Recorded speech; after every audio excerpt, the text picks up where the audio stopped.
And we're live. Welcome everyone to the Round 4 GTM broadcast. Thankfully, today I'm not alone in the commentary booth. I have GT4 legend alien racer with me today. Do you want to... Hello, everybody. Oh, alright. I was expecting you to continue, so don't worry.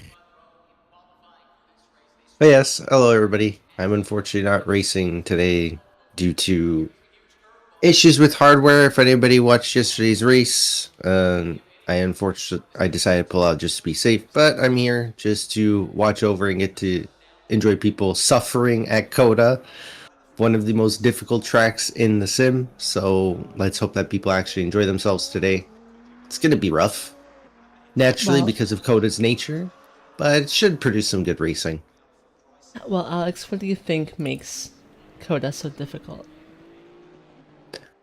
Well, there's two things. One is the track limits, and two is the crazy fast sections throughout the start of the first sector, where you have a lot of these long sweeping corners that you need to keep a very tight line in, because if you go even the tiniest bit off the curb edge, you are going to end up having your lap invalidated, or you'll end up getting a track cut warning. It is extremely stringent, the track limits here.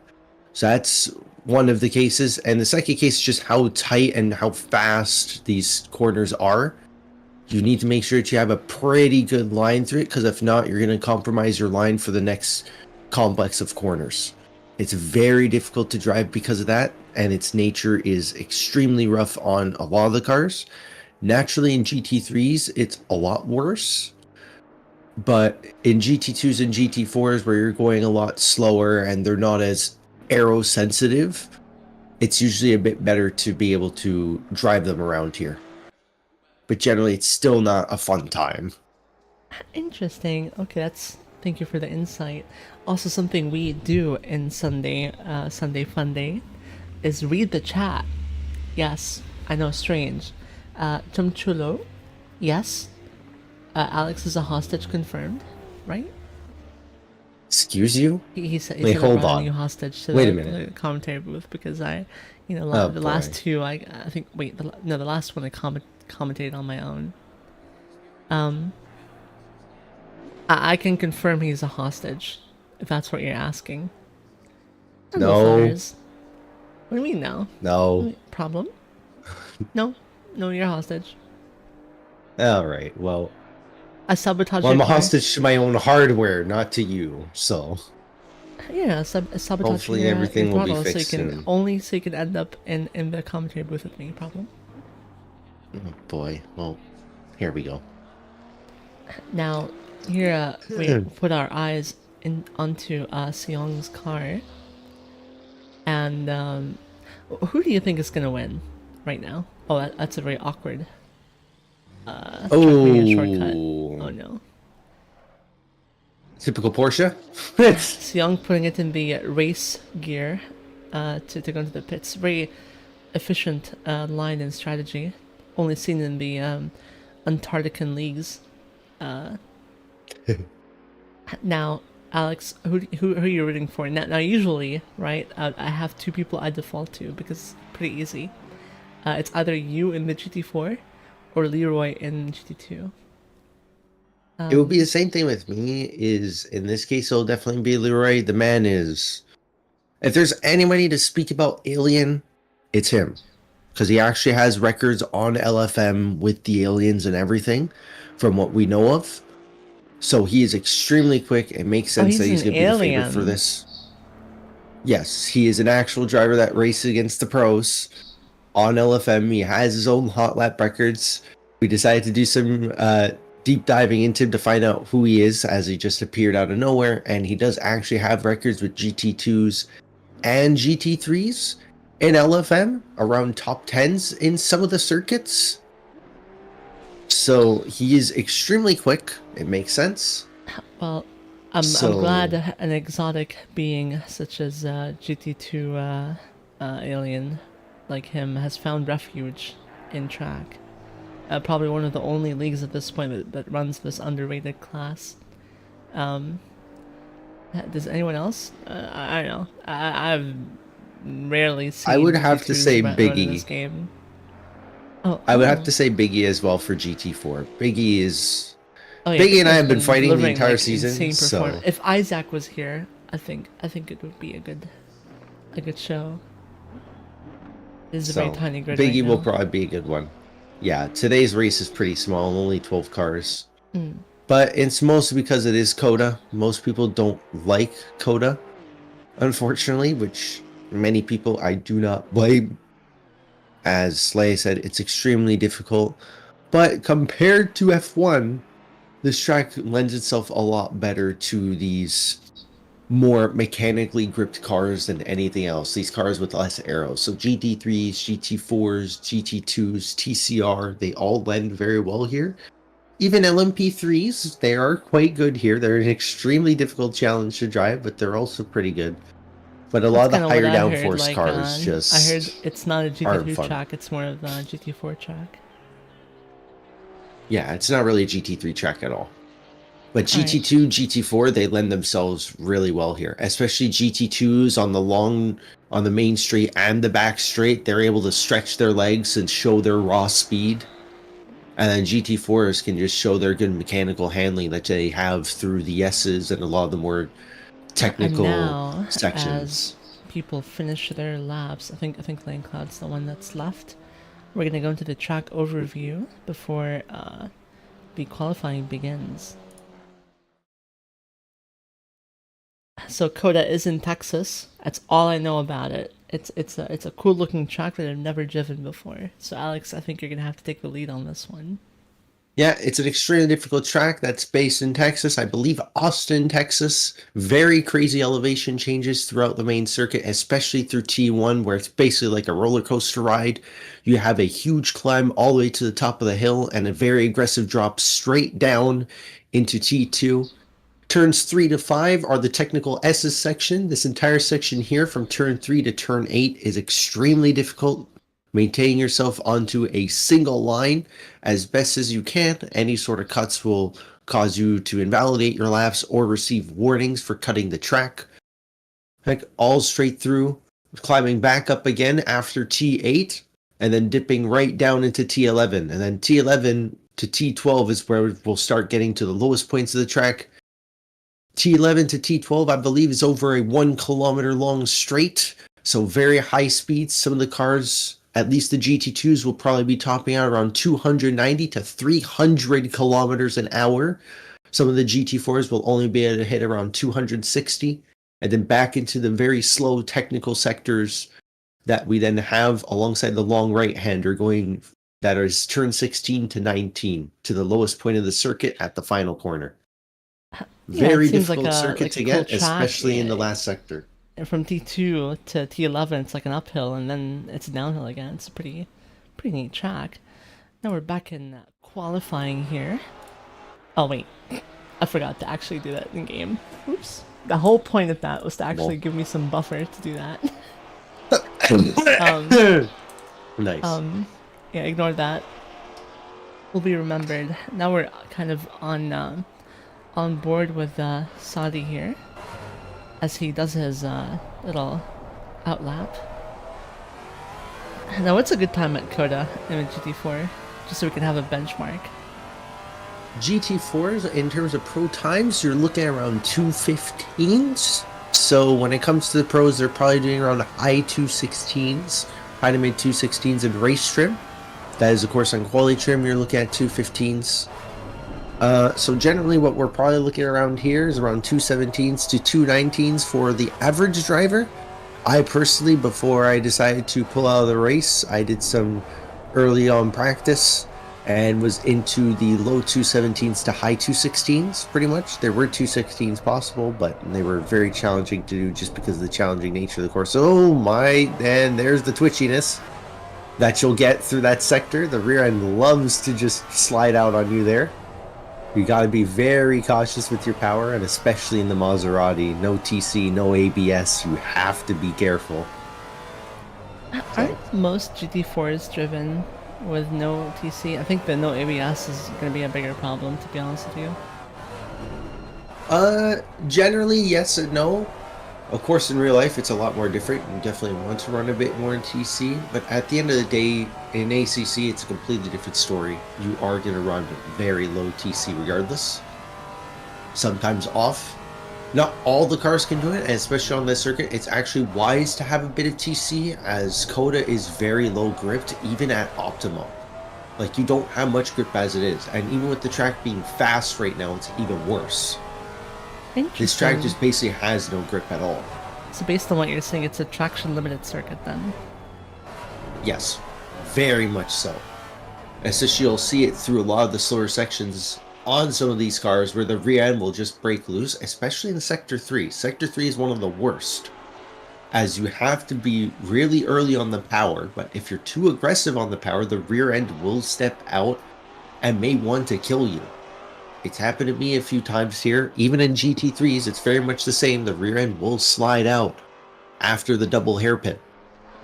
So it's very challenging to be able to get on power early. And that's basically what the circuit is. It's turning in as late as possible and getting on the power through the slow stuff and trying to maintain as smooth and as quick of a line as you can without going over the track limits in the high speed. I see. Very also, hard to Bloodwolf in balance. chat saying he just woke up, no practice for the track. So, tried to, like, too late to pull out, I suppose, and he's gonna end up coming to drive. So, one more entry. Nope. One more entry. Now, unfortunately, Hey, I don't think Sadi is actually like on a valid lap right now. Like in my race control, I don't see him really. I think we're about to find out. Oh, still valid there. Doing quite well. Of course, the Maserati is stepping out a lot, but that makes sense. It straight up has no traction control, so. Oh wow! Oh, But that's kind of the beauty of these cars, in my opinion. I feel like it's a must-do to drive for most sim racers, like things with no TC and stuff. It teaches you a lot of throttle discipline that you can carry over to other cars. And now, Biggie is starting thought he has crossed the his. line. Oh yeah, true. Oh wait, 220.7. Quite slow, but there is more time in it. for sure. Guaranteed. Biggie now is on his flying lap in the Ginny. Now you're the Ginny expert, and you've been saying this car is prone to killing you. Yeah, under braking, you pretty much drive it like a go-kart. Very similar to the KTM GT4. All you have said, the KTM GT4 will actually kill you. This won't. If you're very cautious, the Ginny won't kill you under braking. But it's a very well-balanced car, and it really relies on you basically driving to the limit of the handling. So you really want to just push the car as hard as you can, especially due to its low speed. So it's a car that requires aggression to get the most out of, because at the end of the day, the gearbox is the limiting factor of this car. It limits you to 240 kilometers an hour, and on this straight, you will hit it. As we can see, Biggie is not moving very quick, and the Maserati behind is let us gaining. check here. Yeah, that's. Oh, I mean, he's barely hitting it actually. All right. Yeah. So Now, it basically maxes out yeah, at I this guess point. it just has a lot of like drag or something. It's just not built for big speed. So what I'm thinking here is they're gonna have to use Ginny's advantage, big speed in corners, right, compared to other cars. So that they can offset the Use time the they lose speed in the on the straight. corners. Yeah, use the speed in the corners and use the top speed to your advantage in a different sense. With the Jenny, because of its such low top speed, it has a bigger advantage in the braking zones. So you can brake way later than every other GT4 on the grid. So you can utilize that to your advantage to make yourself go quicker. Let's see, BA coming across the line. Oh, Will it's he gonna be get probably a close. 217 or 218? No, 219.0 out of Biggie. Not bad. Could be a lot better. Zaid is coming across the line now. Will he improve? No, he does not.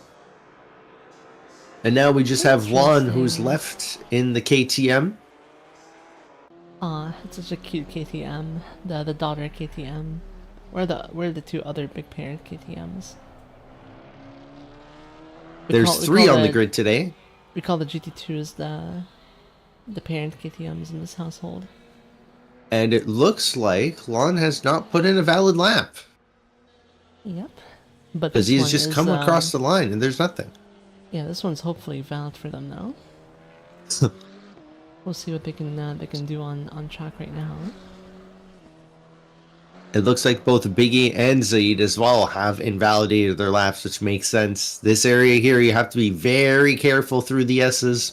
If you cross over that red curb on the inside too much, you are going to invalidate it almost immediately. A little slow through here. How well will he cut this? Pretty good, nice and smooth. KTM doing its job. It doesn't look like it has had a tendency to kill him yet. Good curb usage there. Could carry a bit more speed. Maybe Lon is but he has made it through for the sake of just putting laps down, you know. Probably.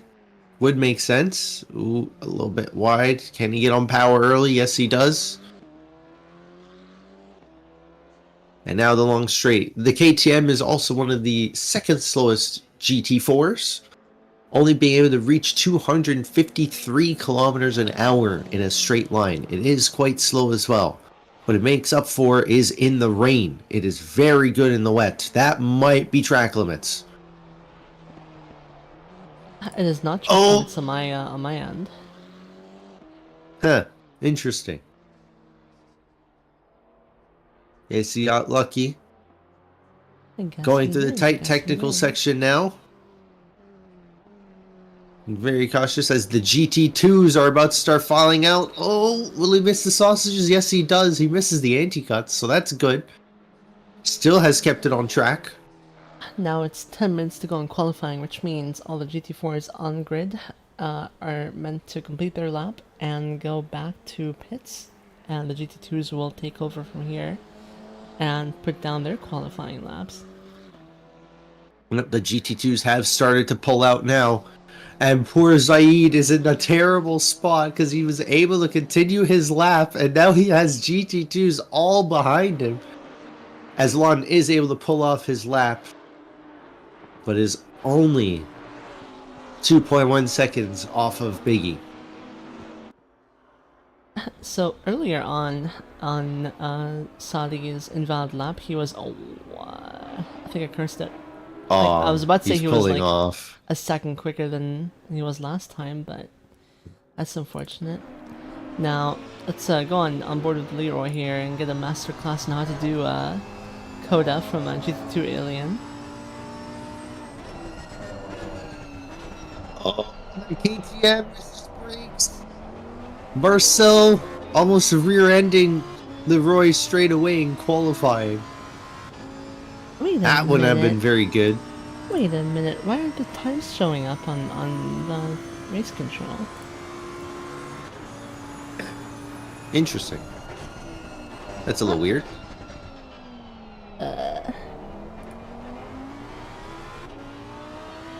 Oh, and my race control died. Uh-oh. That's not good. This is not cash money, guys. Apologize for the... Oh wait, the incident tracking is off then. It's not connecting again. That's not very good. I can run it. Leave it be. Alright. Don't worry about it. I do want to get it running on my end though, so I can actually... No worries, I'll do the incident tracking. I can track it. Sit tight, folks. We're sorting out some technical problems. As always, nothing ever changes. So, it is not showing me anyone. The client stopped sending data. Okay. That's not good. What do, Alex? What do? Do you have any recommendations? Not that I know of, unfortunately. Guys, I think we're screwed on. Might have to. We have 7 minutes to Might sort have this to. out. Have you closed it out completely? I'm guessing. Yes. Okay, guys, give me a little second while I restart the game real quick. Now I'm gonna put some filler.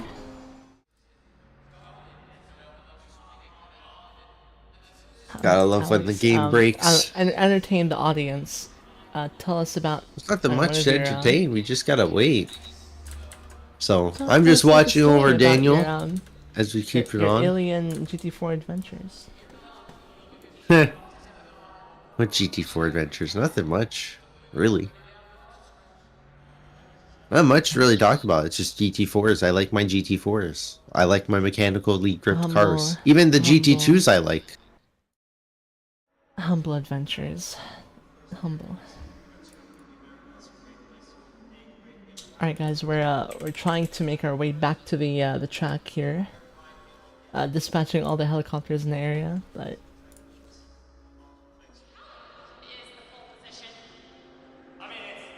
right, big hope that the game That is sending Audi data again. is Oh, it's flying. back.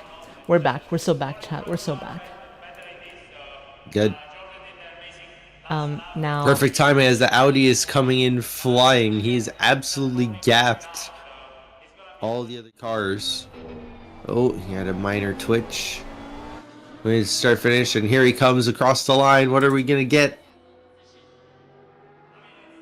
None. It was invalidated. it's not showing me Oh, the time still. This is bizarre. Am I doing something wrong? the first lap has been set though by Marcel, and Scott Brewer takes it away from him by half a second. Marcel getting a 2:11.2. And now Oh, Scott wow. taking that away with a 2:10.8. This is going to be a dogfight between the two of them this race by the looks of it. As Leroy still hasn't put in a time. Zool coming in now. A 2:12.4. Sorry, Ooh. 2:12.5 and a 2:11.3 for Marcel. So a little slow from Zool. And speaking of big gap, Marcel 6 here is 1.2 seconds ahead of his delta. Oh my god, I cursed it. He lost 2 tenths. Oh, he lost 3 tenths. 4 tenths. Oh That's neat. no. That's neat. Neat. I'm never watching anyone again. Broadcast finished. GG guys, roll the credits. But I think what Leroy here is doing is strategizing, right?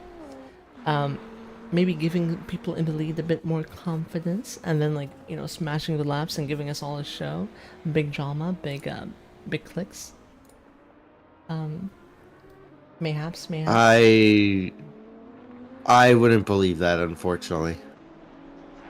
I think the problem with him is that he's pushing the limit too far. He's pushing the car way too hard, which is unable to get the grip that's needed. Granted, GT2s are not that far off of GT3s here. They're only around 2.5 seconds slower. Interesting. So GT3s here are doing around high 2-minute 3s to mid 2:04s. And the fastest GT2 here is doing a 2:06. Dead. So they're not that far off. And Leroy has put a lap at 2:07.7, half a second faster than his I called it. than his practice laps that he was doing, which is a 2:08.2. So that's pretty impressive. And Here, there chat, might be more in that car. The next best thing we have. I'm sorry. Here are the times for all the drivers so far. So you have Leroy in first with a 2:07. You have Seong in a 2:09. And Seong, by the way, was like pretty nervous. He said he was like 5 seconds off pace of Leroy. Oh, we got a yellow flag. Oh. Scott Brewer unfortunately spinned himself round in turn 1. Aww. And has gone into the pits. It looks like his qualifying is done. He won't have the time to do another lap.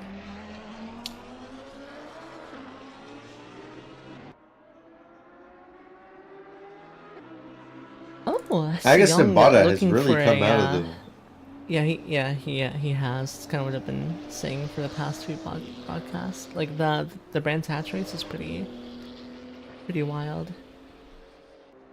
Yeah, Addison has really come out of nowhere.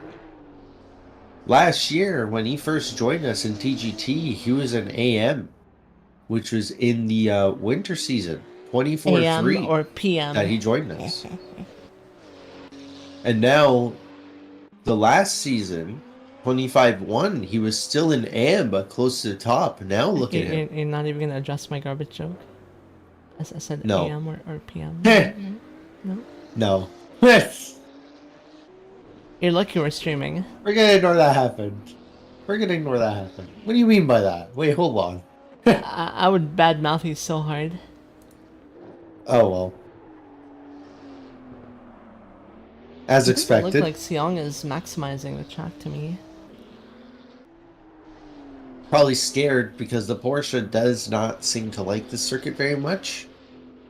Considering that he's died like twice in practice. I mean, okay, he was 6 tenths up, now it's down to 4 tenths. Oh, back to 6 tenths again. Oh, no, down to 4 tenths again. Oh, 3 tenths. Marcel. Marcel now with a 209.5. Ooh, a big bounce. Lost all of his time. GG. GG. Sometimes you get the commentator's problem. The house always wins. Seong, the house always wins.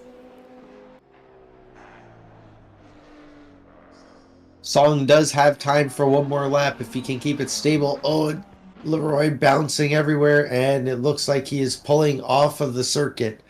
He will not be doing any more qualifying. So Marcel and Song and even Bada have the opportunity to get a bit closer. Seong has an advantage to Leroy if they can. So no more, so that no is, more. Yes, so but that's his Bata has a potential half-second improvement right here. So if he can get like even 2 tenths down, he can get ahead of Seong. Yep, with Marcel right on his tail as well. As qualifying finally reaches the overtime phase, there's only 4 GT2s left onto the track. Alex Lathuras actually hasn't qualified, so he will be starting at the back of the grid behind the GT4s. That is not a position you want to be in. It's an unconventional as strategy. a GT4. Oh, wait, no, he qualified. Oh! Lathuras did manage to do it, and it looks like he's going to have a good fight with EJ. Savage EJ from V-Track has decided to join us for GTM. This weekend in the Mercedes GT2 as well. It's why he is in a red plate, but he does have the orange triangle for anybody noticing. That's how you can distinguish, is not just by the color plates. In this case, he wasn't actually adjusted into the white plates for GT2s that are designated for GT2s. So it's a little bit hard to see. But he is a GT2. And Ariston Bada stealing P2 from Marcel. Looks like qualifying is ending. So while that happens... Oh, Zul and EJ are still out on the track. Yep, Zul is going for an improvement alongside EJ. Can the two of them make it? Can they get a bit quicker? I mean, even if Zul gets an improvement, it's not going to be much. He has over a second to improve if he wants to gain a position right now. Alright, as he goes to the finish. A bit too wide? Okay, and now... 2.8 to the behind Leroy. While we prepare for the vroom vrooms. EJ is coming across the line. Oh, he has the rear end snap, and that's unfortunately his quality lap done. And he will unfortunately be last in the GT2s. Yes, sir. Yes, here we go. Now we are going to look at the others here.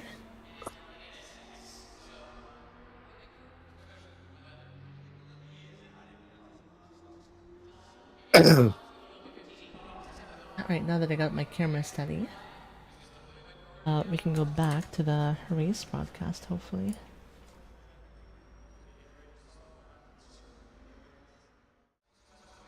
Alright, so there we go, everybody. You're gonna do the rundown here, so all you.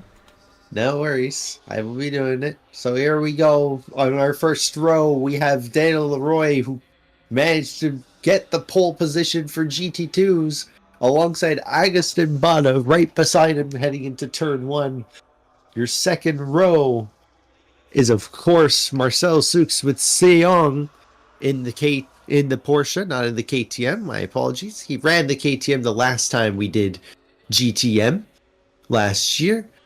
Third row contains Scott Brewer and Zul Akihara. These two are only 4/10 off of each other, so this is going Damn, to you're gonna be ignore looking like a Xiong good like that? fight That's sad. between the That's sad. two. I did mention Song. I did mention before. Blah blah blah blah blah blah blah blah blah. Oh, it's a And Bentley. then we have Julian and Alex the Thuras. Julian, of course, driving his preferred KTM. Makes sense. He is the Austrian of the grid. And we have the wild Alongside Alex the card. Thuras and his beautiful Merc. EJ coming in with his own Merc GT2, which will be alongside the Ginny of Biggie Hugs, who managed to qualify P1 in GT4. And finally, we close out the final row with Zaid Sadi and Lon Cloud in the KTM GT4. And this is already going to look like absolute chaos as the engines have started and away they go to begin the formation lap. Everybody's flashing their lights. What is going on here?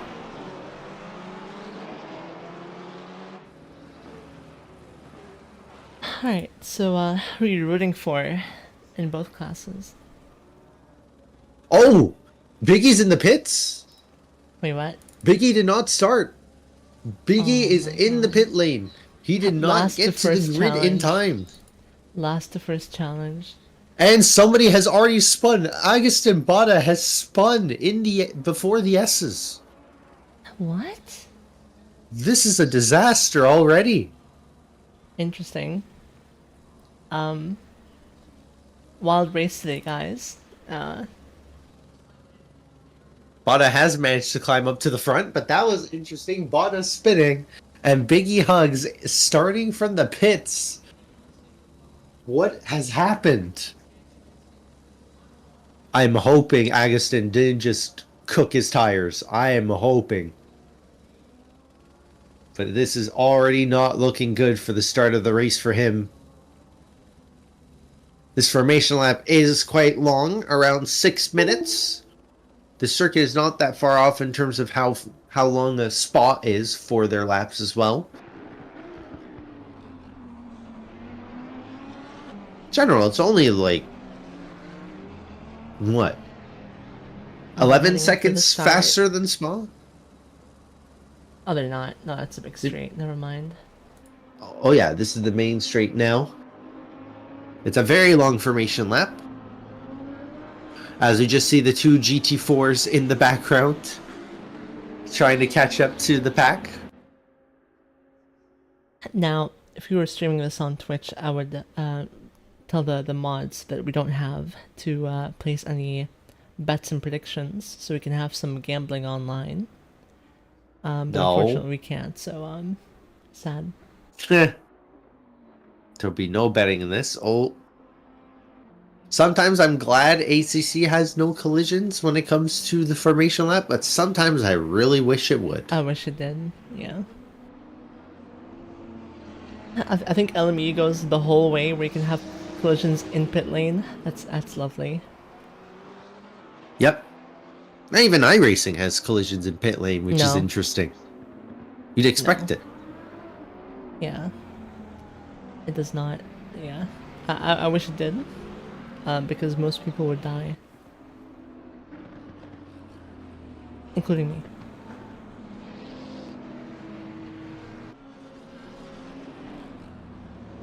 This is not going to be a Here we good start, go. is it? It's going to be a chaotic race start. Of course it will be. The Audi has good mid-speed. The Maserati is a little quicker, and then you have the Porsche and the Mercs in the back. The Mercs are absolute monsters on starts, and in a straight line. So this is going to be absolute chaos climbing the hill, as the Mercedes will have the power advantage over every other GT2. Even the 935 is very good in a straight. So this is going to be a very shocking start for anybody who's not prepared. But luckily They're about to take the off. start-finish line. Yep, the start-finish line is very far ahead. It's not in the back where they count the laps. So here we go. All the lights are red. And it's green, green, green. Off to the green flag, and here we go. Bada getting a terrible start. Leroy managing to get a perfect start that he can. Zooks going in for the move, manages to get it done. Gets past Scott Brewer. Bada is almost off the track. Is able to keep it on. And that's a lost position for him. As Leroy takes off, KP losing a position, I believe, as well during that in turn 1. And Brewer has already gotten himself a track warning. Maybe 2 now. He has gone completely over the curbs, and that's not good. That is already a very bad start for him. KP managing to defend off of Julian Strasser in that KTM. And this has already gone into complete chaos. You mean in the Bentley? The Bentley. Yes, you from now wish. on, we'll say he's in the Bentley. And if not, I'm going to kick you out of the VC. Nope, it is the KTM. Bada managing no, to it's the Bentley. still fend we're off gonna argue, Scott. No, we're going to argue about this in the Sunday stream. Okay, it's the Bentley. And now... Ooh, and now we're here onto the straight. Alex overtook EJ just now. Yeah, EJ got a brilliant start, and those Mercs are coming back. Bada still trying to fend off of Scott, who tries to peek his nose in. Doesn't manage to get anything done, though. And here we go into tight technical section now. The Sunday meme series has cleaner racing than TGT. Wink, wink. Thanks. I'm not even talking about you, to be honest. What? Well, it makes sense. That's the specialty of the Sunday series. Nobody here is trying. Everybody's here to have some fun. But Zooks, what a start. But that Mozzie is hunting. Oh, you know who else is hunting? It's the rivalry. Always happening in every race between those two. It's kind of insane. Zool in the KTM and Strasser in the Bentley. Insane. Oh, wait, Bata is going for the move here on Marcel Zooks. Doesn't really stick. Oh, Marcel spins! Tour car and racing. That's 3 positions, possibly. No problem. Oh, Siong also looking to capitalize on that as well. That's neat. But Song has a bit of a harder time in the corners. It's just typical Porsche things. It's going to be a little bit harder to drive these GT2s through the corners. Tried to go for the move, couldn't get it done, and now Marcel is on the hunt to get back into his place. That was just awkward timing. It just looked like the brakes went on him. The rear end just said no. Oh, that's going to be a major track cut. He's probably already got a warning himself, and that 935 is coming.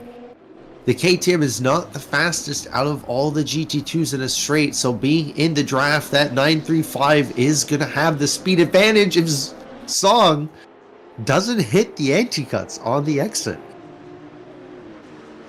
Onto the back straight we go. Leroy already with a very comfortable lead.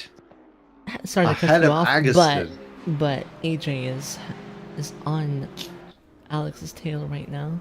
The Mercs are having their own battle. Oh wait, okay. I regret switching. I'll rewind 15 seconds. There was an overtake here.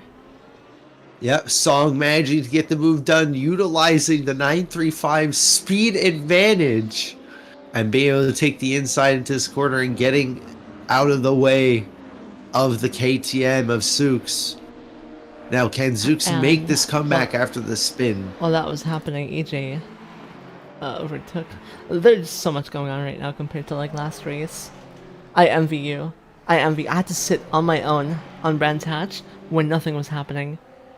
I would rather watch paint dry than commentate that race again. Anyway, back to Marcel Zooks trying to make a move on Sion KP down the main straight.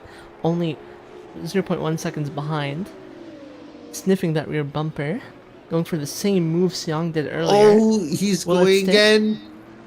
It did. Oh no, he's lost Ooh. the rear end and Song has collided into him. Oh, that's going to be huge damage onto that KTM. And possibly even the Porsche now too might have some decent damage going onto it. It's a Porsche, I can take it. It's a long boy. The front bumper is basically nothing at this point. Pit window has now opened, the 50-minute countdown has started, and now we can possibly see some strategy come in within the next 5 to 10 minutes. Now, ideally, the drivers want to pit in the 30-minute mark to maximize tire usage, but if you're being held up by another driver, it might be very, very smart to undercut and go for faster laps at the beginning, so that, you know, when the other driver goes into the pits, they will have it worse off than you if they really are slower, if you can really make up that time.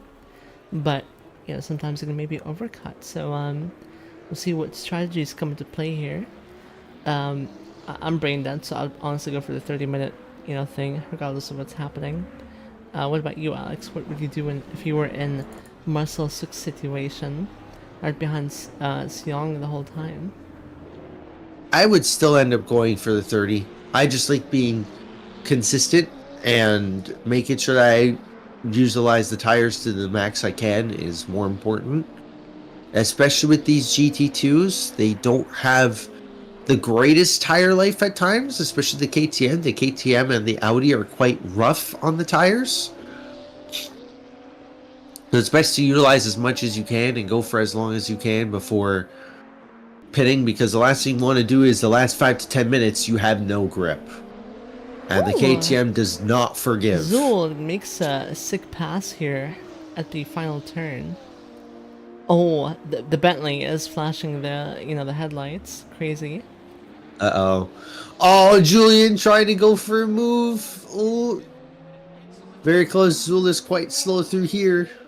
These guys are just teasing each other. Also, you know, we're probably not going to look at them much, but shout out to the GT4 class. They exist. We recognize them. Alex has betrayed you and left two you, GT4s. so I'm not to blame. 3-2, it's 3. The GT4s are having a good fight, though. Well, we can't count Biggie right now because Biggie is trying to make a comeback, and he has done pretty well. He started 25 seconds behind. And we've only had 3 laps and is only 14 seconds back of Juan, so that's not bad. 15 seconds. He's made a good climb, and he has the opportunity to get it.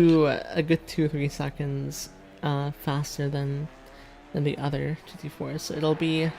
He's gonna play the recovery game. Maybe he intentionally did the last to first thing, just for bragging rights. Maybe. Yes. Anyway, back to the Bentley and the KTM battling it out. Down some corner. I don't know any of these, to be honest with you. Other than to the tight technical section now of Sector 3. This is where traction is very easy to break. You want to get on power as early as you can, and then maximize the turn in through here into this sharp hairpin. Oh, Julian, that might be a warning. He cut a lot of that anti-cut. The one advantage of the KTM, oh, he's losing the rear. That's not where you want to lose the rear in such a high-speed corner. Manages to keep it stable, though. But that has lost him a good bit of time to Zul, who has the opportunity to break away. But Zul is quite slow through these 2 hairpins, so Julian definitely has the advantage. So he can make this work. You know who else is in trouble? Scott Brewer, with Seong KP just on his tail, trying to. Oh, Julian's dead. GG. Rewind. Julian has died in the same way that Marcel Zooks has, breaking a bit too late. The back end of the KTM stepping out. Oh, I just saw it in the replay. A beautiful catch. Oh yeah. but that's lost him a big chunk of time to Zool now. And the KTMs are really having a struggle on turn 1. Oh, we might have something interesting happening with the GT4s. Look at who is behind Sadia right now. Yeah, Lon is making a comeback. Oh, that's not what you want to do. But Sadia and Lon are having a good fight. They've been very close with one another. Here they come through the S's. Nice, smooth, and easy with the GT4s. Taking it as best as you can. Maximizing your speed. You, of course, want to go a little wider than that between the two of them. Take it as wide as you can to maximize your exit through these corners. That's what you want to 100% do with the GT4s. But both of them get through the S's just fine. And now we're onto the straight. Might be pushing it a little too far though, because after all these corners, he's down to 2 seconds behind. Even though when I put the camera on him, he was only less than a second behind. So sometimes being aggressive isn't everything. And here we see Marcel Sux on Seong's tail. It's just a 3-way battle here. I think Seong must have spun out or something earlier, because now he's magically 5 seconds behind Bata. Most likely. Awkward. As Biggie has gained another 3 seconds in these 2 laps. He is almost on top of the other 2 GT4s. Oh, Song, that's very wide. They managed to keep it in check. Straight through the S's we go. Can he keep it stable? That KTM is looking like it has a lot more grip through this section. A beautiful corner take by Song, though. Is managed to pull away just a little bit. But that KTM is ever approaching.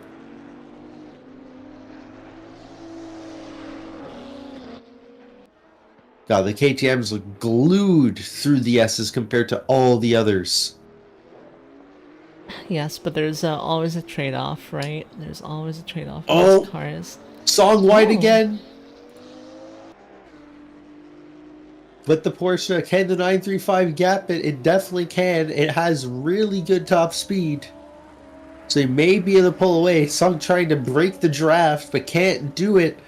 And that KTM still holds on, even with the top speed. Looks like a mighty good battle going on now.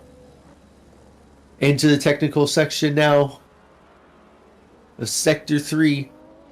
Oh, the Porsche stepping out just a little bit. You don't want that to happen. 35 Julian has gotten a drive-through. Aw, Julian. Julian, the Bentley driver. The Bentley got a drive-through. Aw, Julian. Sometimes life is torture.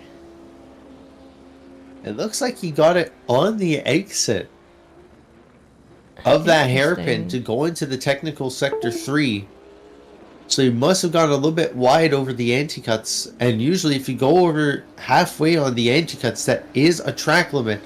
So that is rough. Granted, it is good that it did happen early on rather than late in the race. As that means later in the race, he can push the limits a little bit. Ooh. Weird cornering from those two. Marcel and Seong. Through the S's we go again.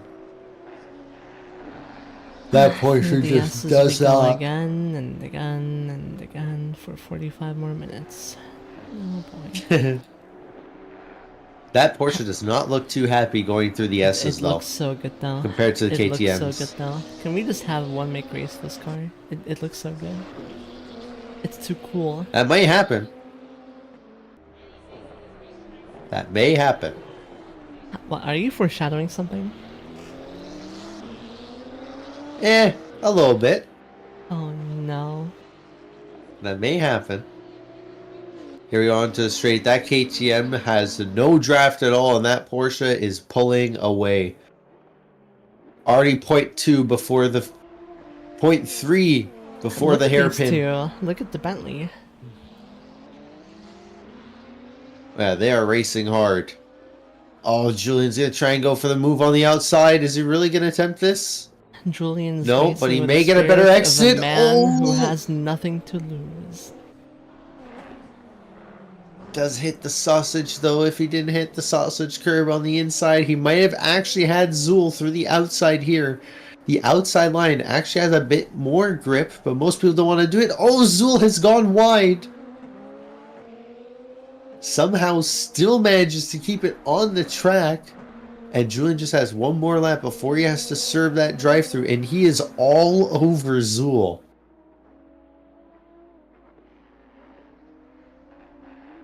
Oh, the sausage again.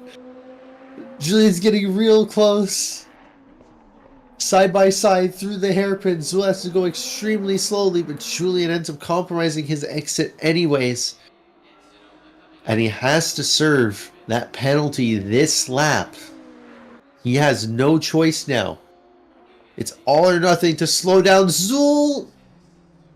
Oh, Julian almost rear-ending him again. Through that hairpin, he can brake super late there compared to Zool. And through the S's once again, these KTMs are looking dominant through this section. They just seem to have so much grip compared to every other GT2, and it makes sense. The KTM has the superior handling, but the worst speed. And unlike the other GT2s, it can actually take curb really well. So this track and its curbs are basically nothing, similar to the Merc GT2. Both these two cars can easily handle the curbs with no problems. I don't know, but I don't know what KTM you're talking about. I just see Bentley and another KTM. God damn it. Problem. Guys, I think next round I'm going to be alone in the commentary booth again. You will be. Oh, Because I'm no? going to be racing the last 2 rounds, unfortunately, so... I'm thinking of making an appearance at Nords. You know, you never know. Hey, just don't flip the Cayman. That's all I'll say. I'm not driving that thing again. That I might drive the Maserati. would actually do pretty well there. Oh, interesting. Through this hairpin now, unfortunately, Julian was not capable of getting past and slowing down. Unfortunately, he will have to serve the penalty. So it's unfortunate to see this battle end, but it may come back. I'm just saying, Julian's trying to go for one more would be move. Giga Chad energy if he didn't serve the penalty. Oh, never mind. Yeah, but he Ooh. get DSQ'd. I mean, okay, the rebellion though, he knocked over the speed sign. The rebellion. Uh-oh. Laying down the banana tree. 5-second time penalty to Julian Strasser for knocking down the speed box. Oh my god. Yeah, now it's just quiet now. Quiet racing. The only thing that's not quiet is the GT4 grid behind. Because Biggie, after 7 laps, is only 5.8 seconds behind Lon. This man has made a comeback. And he is right in the nick of it now. Hey, it is the Ginny. It is very good through the corners. It's not just the Ginny, okay? It's not just the Ginny. It's Biggie in the Ginny. Yep. And Biggie is quite a formidable driver, though he is quite prone to mistakes too. Yeah, but unfortunately, he's like that, consistently been going like way 2 too seconds wide. per lap quicker, so just 2 more laps and he's pretty much caught up to the grid. Yeah. As these two are taking their time. They are in no rush. However, back to a rivalry here between EJ and Alex Lathoris. Oh, wait, does EJ have a livery? I did not download any liveries today. Well, GG EJ, you lost the lottery. I do not believe EJ has one. There is a Grip Runners livery in the making, though. There is one coming. I From what mean, I've heard from I think EJ and he them, is. there is I one think coming he for the is. Merc GT2. I think he does have it because if we look down there, it says Grip Runner. Next to his name, so like it's a team car. So he probably does have a livery that I don't have. EJ should have joined earlier. I'm just gonna say that, you know. Oh, Not. Alex! Oh no. Alex, a little overzealous over the curbs. Alex is pushing it. Oh yeah, If you he push, loves if you his push too GT2 hard in Merc. these cars, it's not gonna be nice. And the Merc GT2 is a lot more well balanced than the GT3, I'll say that much. It's way more understeer than you'd expect, but I thought the it's quite GT3 good. was already like balanced in a nightmarish way. I hate it. Oh, Ooh, Alex sending it. Getting the nose in. EJ's aware, and here they go. Oh, EJ got a compromise exit, and Alex will go by. These two have been fighting the past 20 minutes, and they have had an excellent duel with one another. EJ coming back, trying to go for it. Ooh, Alex a little slow. EJ a little wide. That'll give Alex a bit of breathing room. I wish there was actual BOP done to the GT2s because it's quite unfair. The there's Audi, the no KTM, and the BOP. Mazda are the fastest. There's Nope, no there's no BOP. custom BOP for LFM. This is just the Kudos BOP, and unfortunately, it is very unfair to the Mercedes, the Porsches, and the Fezza. The 488 Challenge. Granted, the 488 is a brick, but that's besides the point. Whereas the Audi, the KTM, and the Maserati are the go-to cars if you want to be very quick. Wait The a Lamborghini minute. Evo 2 is Wait good, a but... minute. Hold on. Oh, Alex a little wide. Biggie is 1 second behind Land right now.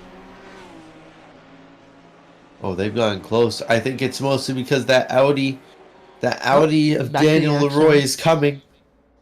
Oh, no more action. Who do I look at? Who do I look at? Oh my god. Oh, Song has died Well, at turn shouldn't one. have Lots looked. of people Shouldn't have dying at looked. turn one. Nothing happened. Nothing happened. Oh, big pass. Lots of people dying at turn one today. Oh, Biggie just passed Loses the rear. Land like it's nothing. And now 8 seconds to catch for the lead, which is not going to be very hard for Biggie, I think, as we have come to expect now. Well, Biggie's doing low 19s. And Zaid is still doing high 20s, so that's going to be an easy 2-second lap.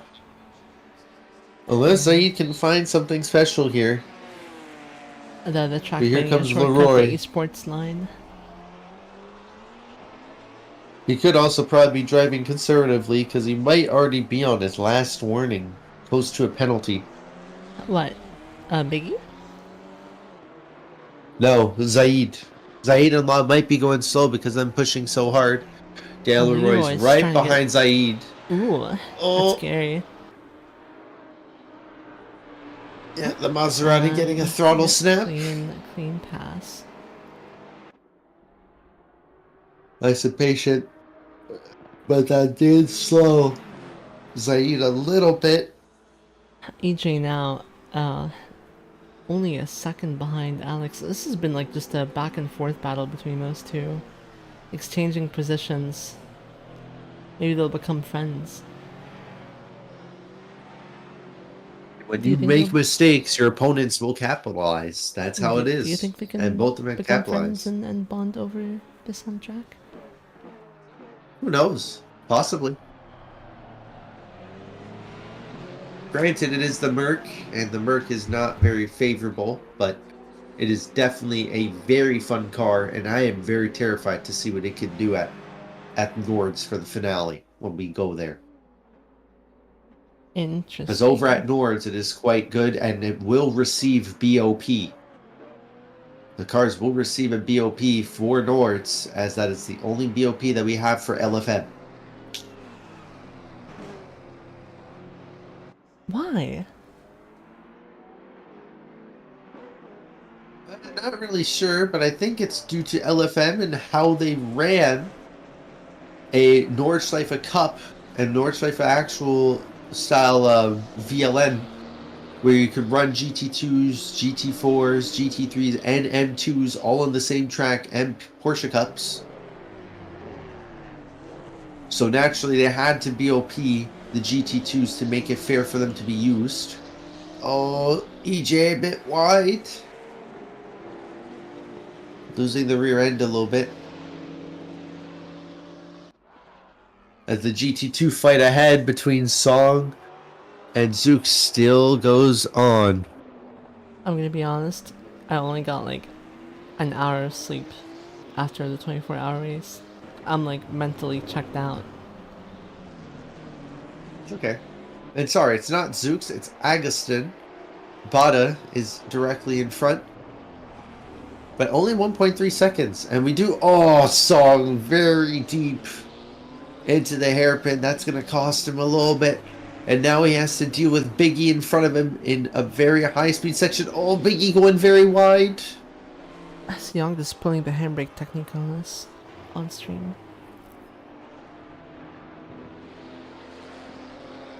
Oh, and I hear the Maserati. Oh, Song is going into the pits early.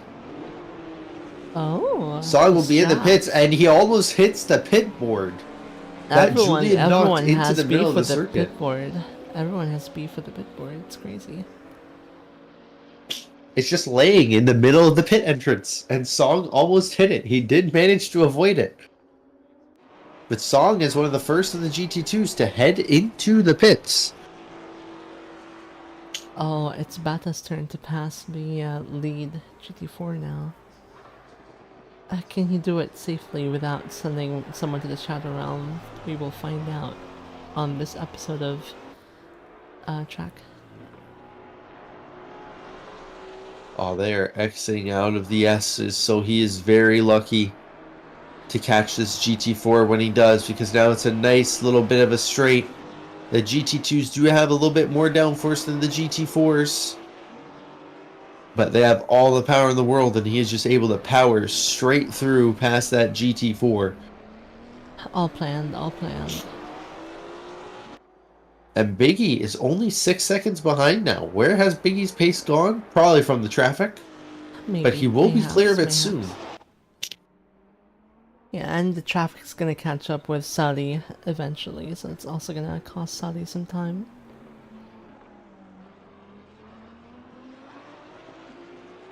It's funny that the Maserati GT4 is outpacing a KTM in a straight line, the GT2. That is hilarious, but not unexpected.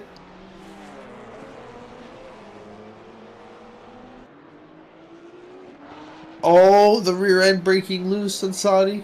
That's not what you want to see.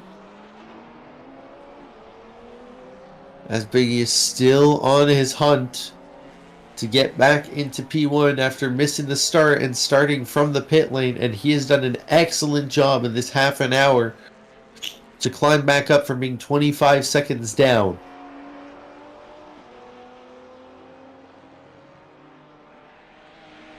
Oh, closing in the gap now that traffic's caught up to Saudi. Now, just closed up an entire second in that corner. Big, big, huge, huge. Yep. Living up to his name. Leroy and Bada in the pits. Mm-hmm. They have come in for their pit stops as well.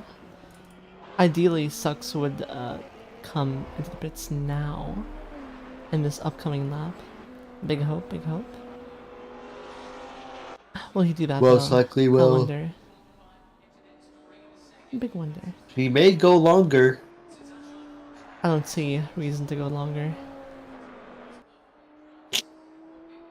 But maybe he's playing chess and we're playing checkers. So we'll leave him be and let him pit whenever he pleases. Then we're gonna stay on board as looks like Julian. Looks like EJ has had some issues right now. Yeah, but Julian still has his pit stop to serve after the drive-through. So knowing the that's... drive-through, he's probably going to push as long as he can. Yep. That's very unfortunate And for the Bentley driver. Yeah, the KTM does have the warmer tires, though, even though they are quite Bentley. used. His tires are still warm. Unlike this Audi that has to warm them back up again. GT2s and GT4s do not have tire warmers like GT3s. So they do have to warm up their tires for the first 2 laps. And it can be quite sketchy, especially the GT2s. These GT2s have 700 horsepower to the rear wheel, so it can be very scary if you get on power too sudden. Because we're now halfway through this race at Coda. And it looks like we have lost a car. Who did we lose? Let's count these. We started off with 12.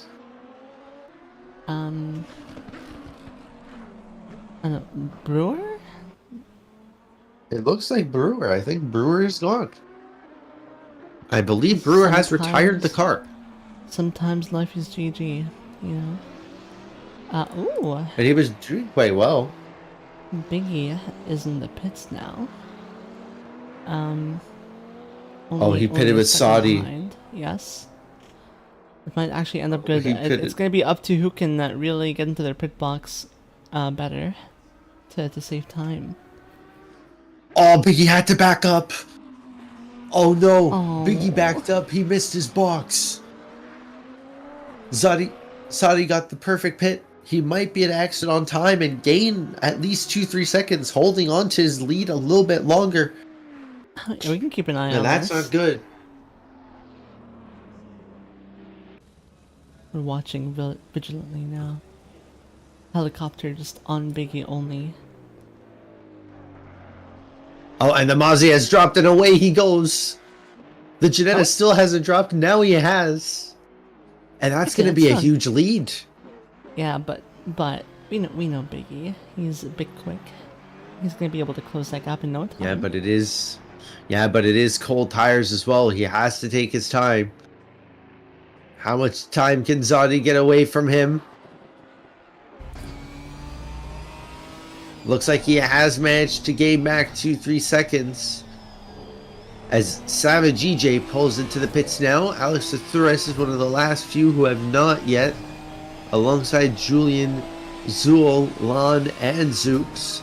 So half of the grid has done their pits, the other half has not. Interesting difference in strategy right there. Unfortunately, the chat can't see the number of required pits for everyone right now because the thing is broken, but big hope that it gets fixed sometime. Biggie has already gained 2 seconds from the pits. Biggie is on the hunt in the Ginny.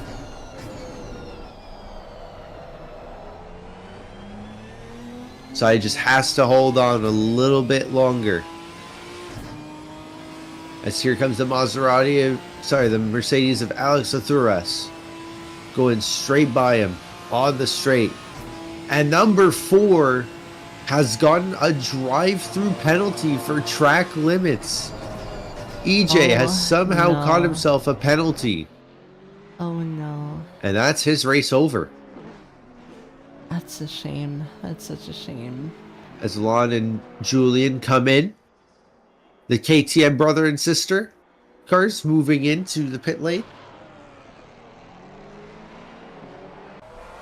So that leaves only 3 others that have not done their pits yet, which is Zool, Zooks, and Lathuras, who have not done it yet. And Biggie is right on the rear of that Muzzy. I think just a lot of people here are not here today. Isaac is at Watkins Glen, like the real life 6 hour. And Alex is not driving because of hardware issues. And I bet some other drivers are not here as well. It's Coda. Nobody likes Coda, unfortunately. I've never been on the track. I don't get the hate. You know, I'm uncultured, so. Oh. I like it. I will always love It Coda does and look like a lot of GT4s. fun. It does look like a lot of fun. Oh, in GT4s, it is a blast to drive on this circuit. My original experience with GT4s actually comes from iRacing, where I got my first win in a major series, which was IMPC 35 with a drive-through again. Julian, that's his second drive-through. Collecting them like Pokemon. I don't think this was for track limits, though. I think this was for speeding in the pits. Oh no, this must be a bad night. That might have been what. That must have been what happened to EJ as well. Maybe he sped through the pits. Because from what I know, if you raviolis, welcome home, welcome to the best I just got home. What? I hope you pulled out of the race. Yeah, we do hope you withdrew from you know, the Simgrid. Zooks and Zool are both in the pit lane now. The last two stragglers out. Look at Biggie, leaving right only behind, Alex the Thuras. Right behind that Maserati. Yep, and he has the braking advantage going into this corner. Even though the Mazda is so much faster in a straight line, he tries to go for a move onto the outside. Does spook the Mazda a little bit. But the Maserati is still able to keep him behind for now. But going through this section, both of them do not have TC on. Oh, interesting. I thought you would drive with TC and with Ginny. Is it because of Coda? In this track, you should. But knowing Biggie likes to run 0 TC with the Ginny. Beast. So it only makes sense. What's happening? When I was practicing, I drove with TC1. He was usually a lot quicker, but now he's really suffering pace-wise. Cold tires, trying to warm them up. They do take a little while in the GT4s, especially in the lower temps. They will take a little while longer than you think. You know, Sandy is also with cold tires, right? And Biggie is. Oh, the Ginny with the lunge. 35 still has, yep, drive-through penalty for speeding in pit lane, both EJ and Julian, unfortunately. If you speed, I believe, 5 to 10 kilometers over, you get a stop-go 30. If you speed under 5, you get a drive-through instead. So it looks like both Julian and EJ might have been 2, maybe 3 kilometers over the speed limit entering the pits, which is what's given them both the drive-throughs. That's unfortunate. But luckily, it's not a stop-go 30. So they're very lucky to not have that happen. Oh, the Maserati suffering a little bit through the uphill. And that Ginny does have the brake advantage again. And here goes the Ginny straight for it. Oh, but can the Maserati keep on the outside? Yes, he can. And the Maserati does have the better top speed, even though the Ginny can out-drag it, which is what's happening. Sooner or later, that Maserati's going to start pulling away. And here he goes. That Maserati's pulling.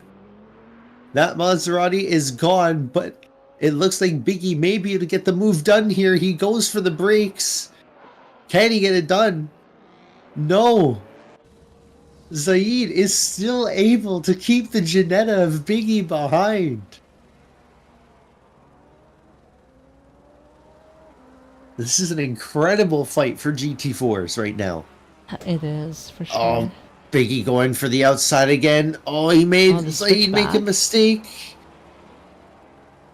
I think the outside line is slightly more preferred. The Maserati, like we all know, it's pretty difficult to you know, pass a car that's slightly slower in the corners, but much better on the straights, because you can't like get a run on it. You have to exit like a big advantage if you want to take advantage of the better speed. Yep, it also doesn't help that the Maserati's brakes, are the Maserati's brakes. And it looks like the Ginny will be able to make it through, as Zaid does make a mistake. But can Zaid fight this back? And it looks like he won't be able to. Biggie does manage to make the move on the final corner off a mistake from Zaid. Most likely, he may have locked the tires. As remember, Mozzie has no ABS, no traction control. It's as raw of a car as you can get in this game completely. There's no other car like it in ACC, but it looks like Saeed is getting better through the corners than the Ginetta. That is a shock. Yeah, if Saeed can keep this up until the straight, then he can capitalize on the Maserati's big straight line advantage. That's a lot to ask for from him right now, though, considering the gap is increasing slightly. Yeah, but he is in the draft, and he does have the Ginny's draft to his advantage. The Ginetta though can break away later, just because it does have ABS. And Biggie is able to break away the draft. That's a big distance between the two. I don't know if the straight's going to be enough. No, the Ginny is already up to 215, but it is slowing down and it isn't able to climb any further. That Mozzie is really pushing it now. But it looks like Biggie will be able to keep this position as Zaid outbreaks himself once again. Oh no! He spun out too aggressive on throttle and he spun it. Let's get a replay on that. Oh, that is so unfortunate. But that's the game with the Maserati.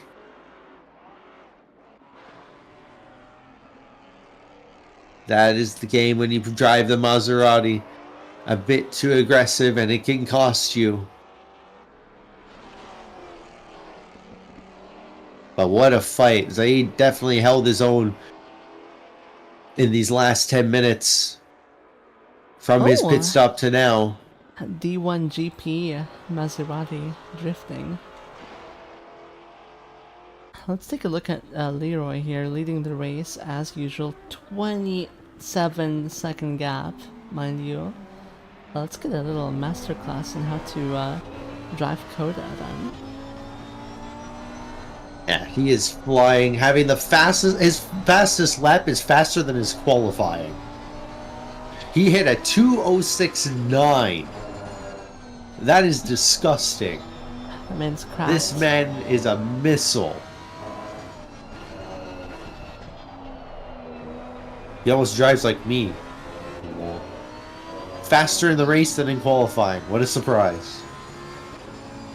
That couldn't be me. That couldn't be me. Shush.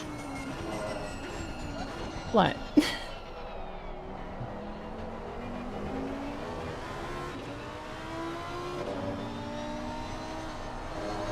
And everything's just settled down now. Alex the Tourist lost his dueling partner.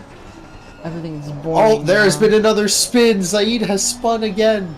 Oh, let's check that out. Zaid has spun again. Oh, the drifts. Oh, just clipping the curb. 360. KT would be proud, as I see him in this. Clipping the curb. Oh, and now the KTM of Strasser is right on him, and Lon is catching as well. Those two spins that cost Zaid a lot. Lon is only 5 seconds behind. And Zaid is probably now dealing with huge flat spotting. And that's probably what's causing him the spins and everything, is that he's flat spotted the tires. Flat spotted the... No, I think it's too aggressive on throttle. People normally run like a very front, like brake bias in these cars, and if he's gonna flat spot anything, it's gonna be the fronts.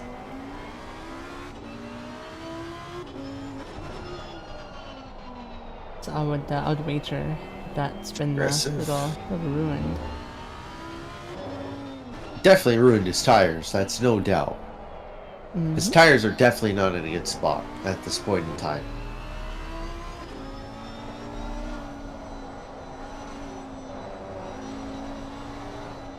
This is the part where the people watching can, I don't know, get some coffee or, I don't know, get some apple from the fridge. And, I don't know, fall asleep or something. This is not fun to watch. Where's the action? Where are, like, the cars flipping and, people, like, killing each other? This isn't Continental Circus. This is a Continental Circus, so you won't be getting cars flipping, unfortunately. I wish this was more popular. I really wish it was. It's just the nature, unfortunately. Sunday series is not the Super series. Some people don't like racing on Sundays. And as well, Wins. it's GT2s and GT4s. Not many people really like the GT4s. GT2s were a star for a week when they came out and then died almost immediately afterwards. People ACC just weren't takedown happy with like how it's to drive fucking them. burnout. Oh, whoops. Swearing, guys. I'm not media trained. Okay, give me a break.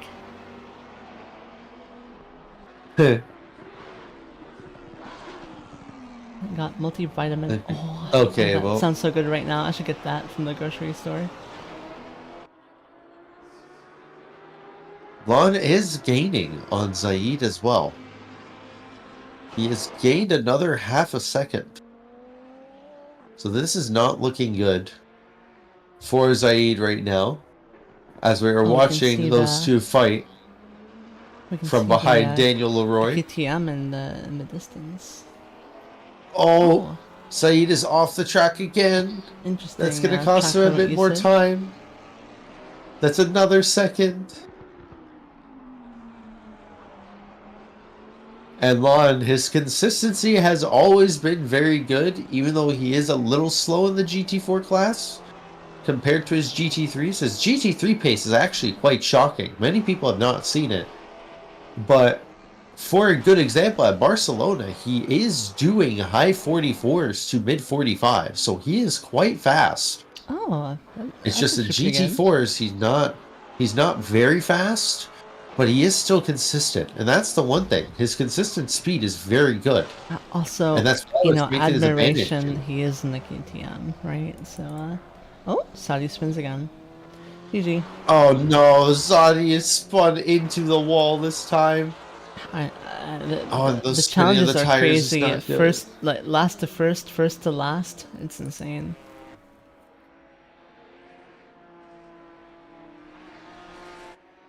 Yes, it's most likely him being too aggressive on throttle, and most likely has already cooked the tires. So he has 13 minutes of suffering left ahead of him, unfortunately. But those tires are definitely flat spotted by this point. Those are 3 spins now. Ravioli. The no ABS thing, it doesn't hurt the brakes. It's more of the tires only. If anything, like the ABS hurts the brake life some more, but it's negligible amounts. Lon is able to pull away, but unfortunately, Big E is just, well, gone. And now has a KTM on his back. You mean the Bentley? Oh! And Saudi with a drive-through as well, just to add more misery Aww. to this end of the race, has gone a drive-through for track limits. It's okay. It's a race to forget. You know. Oh, and my fan turned Unfortunately off for him. automatically. That's neat. Heh. I'm already like sweating. This is not fun. That is my experience with ACC in general. Challenge of the day: don't crash. Difficulty impossible. It I'll be can be back. impossible, but it can also be quite possible. I'll It's turn just my really fan taking your on. time. And entertain the audience, please. I'll tell them a bedtime story. No worries. Lathuras is slowly getting surrounded by the GT2s of his own field, being a lot slower than the others, unfortunately. Oh, let's go wide. As Leroy only has another 11 minutes and 35 seconds to go, and does have a very big gap to Song. 32.3 seconds. So has lots of time. All he needs to do is not make a mistake like he did at Brant's, where he spun himself around. At turn, I believe it was turn 3 in the last race where he spun. If he can keep it nice and stable, he can do it again as it catches up to Biggie. Some lap traffic to deal with. But the I'm Audi is back. quite decent in a straight line. It is Chat. very much Has middle of the Alex road. Curto here kept you entertained? Are you guys Oh, satisfied? going for the move. to overtake, and that was a nice and clean move. And I don't think Biggie was impacted much there either. It was I not, think yeah. Biggie did intentionally go wide just to be able to get that early power on, cut back in. Which is generally what you want to do here through these hairpins is really turn in as late as possible and get on power as early as possible. They're very similarly profiled to Red Bull Ring's turn 3 and turn 4, where you want to be as late on power as early on power as possible and turn as late as possible into the corner and using the power to help turn the car. That's pretty much how you handle those two hairpins on that back stretch. Interesting. Now, okay. Uh-oh, is that another death for the Maserati? Yes, it is, Saudi, once again. Don't retire. Fourth spin of the race. Don't you dare retire. Good. Looks like he was waiting. Oh. Saudi is a masterclass at persevering. He will make it through regardless, just finding a spot to actually enter into the track safely and not block the other GT2s. Now, chat, I want to ask something, a little survey for all of you since it's the Sunday Fun Day experimental series. Do you think the official broadcast should have chat interaction like we do? You know, wink, wink, wink, wink. I think we do. I think we do, guys. Bring it up to Julian. DM him. I don't spam his DMs. I didn't say anything. Spam his DMs. He's gonna hear this back and then rip into you for it. He's not. He's not. No one watches this. He's not. Okay. Hey. You either get into Flutters. I was on the verge of ending the stream right now reading that. I want you to know that. No. Bad. What do you mean? Oh, a little wide. I mean, there's nothing no happening, point in really right? pitting Might as well now. just talk to people in chat. There's no point in really pitting now. Just because there is 8 minutes in, it's just fight, struggle, and survive as best as you can. At this point, Zaid should definitely be slowing himself down. Ravioli. Guess I'm not here. That's not what I meant. You know that. You know that very well. Shut up. Rick Shut did up. too. No, you know, you're timed out. You're timed out. No, I can't do that. No. I'm not that mean. I'm not that mean. Or am It's I? just unfortunate that we had so many drive-thrus. If we didn't have so many drive-thrus, I think the racing would still be way closer because the first 10 laps were Yeah, but this is insanely sometimes more tight. exciting than fucking Brands Hatch. I'm gonna be honest with you. Well, the good thing about Coda is that it does bring close racing. It's a very difficult challenge, and especially in these cars, you are able to race a lot closer than you can in GT3s. It's really close, Alex. The 60-second gaps and 40-second gaps are pretty close. That was at the start. I'm joking. Jesus. I'm teasing you. I'm joking. I would say something, but I'm good. We are alive, so. You can't metal pipe me on stream. Like I would even do that on stream anyways, don't worry. If only I could have been there today, filling out the GT4 field. I know, I wish I could be as well, but I'd rather not risk anything after yesterday, so it's why I'm just waiting to get my replacement load cell for my Racing is all break. about risk, Alex. You're looking at this from the wrong mindset. Okay, take it from me. How many times have I practiced here? A lot, risk with right? hardware failure. Because risk is good, you know. I'm not risking hardware failure and ruining other people's races again. No, You know what I thank say? you. I already did that one race. Listeners I like don't want to yous, do it again. You either win it or you bin it. Okay, so Nope. I mean no. Even though definitely I could have slapped this entire grid because I was doing low boy, here we go 217s again. and race Here we trim. go again. So I could have, but I'm good. What? I love my GT4s. Leave me alone. My GT4s are precious. I love them. On your Steam Deck. That's alarming. The Steam Deck can't even handle ACC replays, let alone an actual race. Wait, it can't? No. It's very hard to run it. Interesting. It was very easy for me to run on Linux. That's odd. Wi-Fi and Steam Deck controls would have been a great idea, right? I just need a few small things. Hey, there's nothing crazy that you would need. Just get yourself a nice budget wheel. You get yourself a lot more experience. You don't need much experience. The good thing about us in Tracc is that we are very friendly and we are very beginner friendly. Yes. The only time where it gets sort of semi-serious, or at least serious in terms of a certain level, is TGT and VTrack. VTrack is very semi-serious. TGT is more serious than normal. VTrack is not serious. Okay. Some of the drivers take it. Like you, and Isaac, and Asa. What do you mean me? Hold on. Half the grid takes it semi-serious. Hold on. The other half how of the am I grid taking it seriously? How am I taking it seriously? Come on.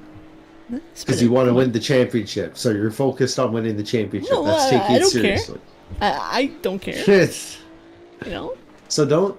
More things required, a wheel. Like I was saying, get yourself a budget wheel and have fun with it. Grab a G923 or a T248. Grab something basic. If you can get yourself a used G29 or TMX or T300, do it. There's not a very big barrier to entry when it comes to sim racing. Overheating. That's the T300, yes. TMX doesn't overheat much. I ran a TMX Bring for back the a T500, good 2 man. years. That was a legendary wheel. Yeah. Bada is catching up by the looks of it to Song, though. What is happening here? What? No, do not get a G27. Do not fall into the... No, do not. No, do not get a G27. Song is losing time to Bada. Yeah, he is. Kind of gaining. But only like if you... No, not a G27. A G923... G923 would probably be the better bet. Do not get a Logitech wheel at all. Okay? Okay? Yeah? Yeah, I hit my peak with that wheel 7 years ago. I'm never touching it again. Anyway, the race is coming to a close. Also, Logitech, forbidden name in this house. Okay, on Sundays, forbidden name. When a good portion of the grid probably runs it. I have Zool. Yeah, for people who run it, like, you know, it's fine. But like, if people are... Well, I use it with because I ran it, and it's when I was my fastest, right? But if anyone ever asks me what wheel to buy, I just tell them to just skip entirely, like, belt driven and gear driven. Just say for, I don't know, a Moza or a CSLD.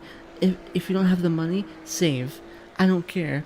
A wheel is something you're gonna have for years, right? You don't want to waste money on something that you're not gonna even feel that great in, and then end up wanting to upgrade. Yeah. Thrustmaster would be a good baseline choice. That's all I would say. Thrustmaster would be a better baseline choice. I ran Thrustmaster for 3 years. And look, my TMX, funnily enough, is still alive to this day. It's now 6 years old. Of like small form factor DDs right now, I would just not go for Thrustmaster or Logitech. I would go straight for a direct drive setup, even if it's a bit more expensive. Save up.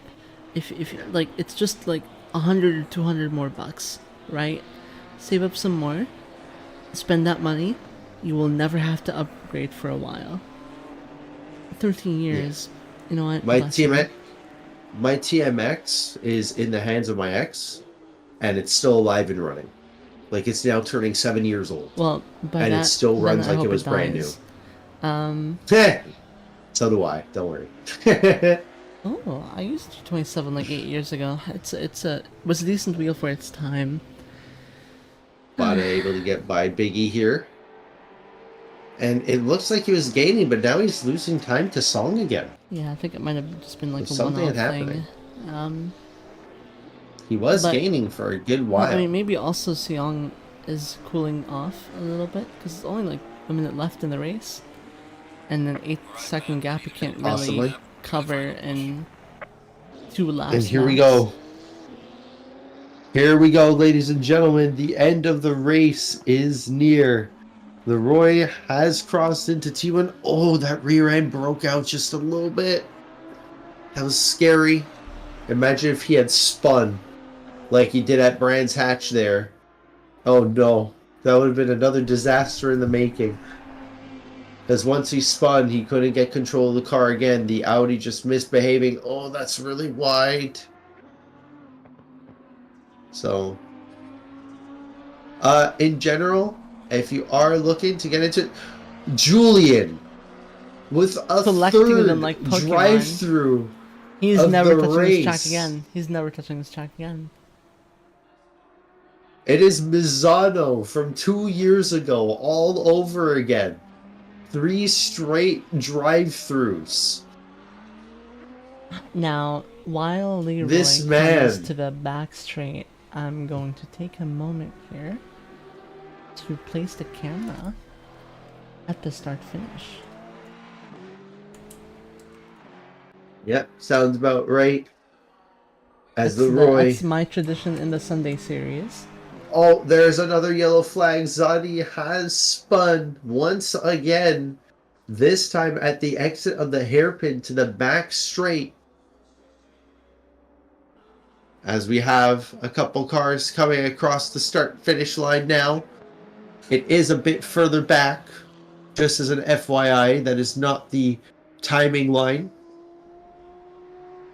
But it shouldn't matter anyways. Here comes Zool in the KTM zipping right by. And now EJ will do the same. As one last corner for Daniel Leroy. Can he make it? Yes, he can. And Leroy once again wins in the GT2 class. In GTM. Julian crosses the line right behind him, P6 with a 30-second time penalty.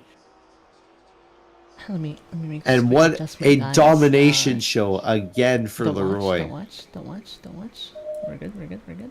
Oh, We're good. Saudi. I forgot to put on the B-roll footage. Oh, Saudi and Song coming in as a fight. But Song is able to cross the line. P2 for the man himself. Saudi coming in a lonely P11 after 5 spins in the last 20 minutes of the race. Good job for him for holding out. Bada coming across as well. Ooh, and here comes coming into the Biggie. slide, Biggie. All right. And there goes Biggie crossing the line as well. Winner of the GT4 class from pit lane to P1. That is an incredibly well done for Biggie Assetto is Hugs. finally making it to the start finish. Assetto is coming in P5 by the looks of it. I think that's a bug. I'm not too sure. We'll see post race when the standings come up. And here comes Zulakihara and Long Cloud coming up to the final corner themselves. And poor Lon is about to get gapped by the big brother in the GT2 as both of them come across the line. P7 overall, second in class for Long Cloud. Now at and last, Zool. It's gonna be EJ. I'm not too sure. EJ coming across the line as well. And Leroy winning with Song in P2 and Agustin Bada in P3 for your GT2 class. And of course, Biggie, Lon, and Zaid. What a race. So, what do you think of that? Chaos. At least in the first 10 minutes. The drive-through collecting was insane.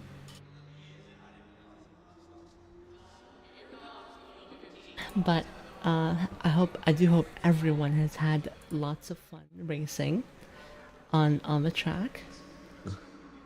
It was pretty cool watching. You know. It's not a bad race. It was well done. The first 10, 15 minutes gave us a lot of action. It's just once the GTs came in is when it started killing the race a little bit, unfortunately, but it's what happens. It's Coda. Coda is the home of drive-thrus alongside Mizano. Yeah. So it is a bit unfortunate for some of the people who got multiple drive-thrus, but it's okay. There's always more racing next weekend. In 2 weeks' time, if I check, we head to Indianapolis, which is to be very much in the same way as Coda here. Painful track limits, but also it's just going to be a very hard track to drive in general. But once again, it lends itself well to GT2s and GT4s. So we should get a very fun and incredible race once again, like we did here for the start. So in Yes. 2 weeks' time, we head over once again to the US. We look And forward funnily to enough, that. it's perfect timing. Perfect timing that we end the race now because the ACC servers have died. It's super neat. We Yay! love that. We love that. Perfect timing. You love to see it. All right. Oh Thank you well. guys for joining us on the GTM Round 4 broadcast, and hope you had a decent watch. I know it's one of the more boring, casual races, but we try to afford you a decent broadcasting experience here at Track. If you're interested in driving, feel free to join the server and have lots of fun. We accommodate all skill levels pretty much. And till next time, we'll see you on